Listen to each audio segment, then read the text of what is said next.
Hai pemirsa, sekilas infopedia tentang apa saja yang ada di Sulawesi Selatan kini kami hadirkan untuk Anda. Bersama saya Rini Amraini, inilah Satu Sulsel.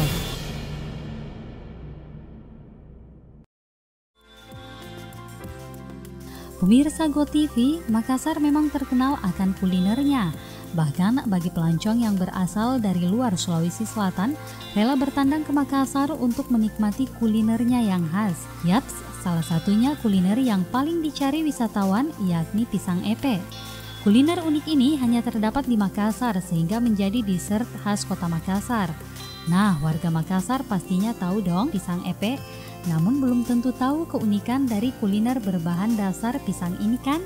Keunikan pisang epe ini dimasak tidak menggunakan kompor, tetapi harus menggunakan arang, sehingga terdapat ciri khas aroma dibandingkan dengan kuliner lainnya. Pembuatan pisang epe ini pun terbilang unik. Jika biasanya kuliner pisang diolah dengan cara direbus ataupun digoreng, khusus untuk kuliner pisang epe diolah dengan cara dipanggang, kemudian dikepit, atau dalam bahasa Makassarnya diepe, makanya disebut pisang epe.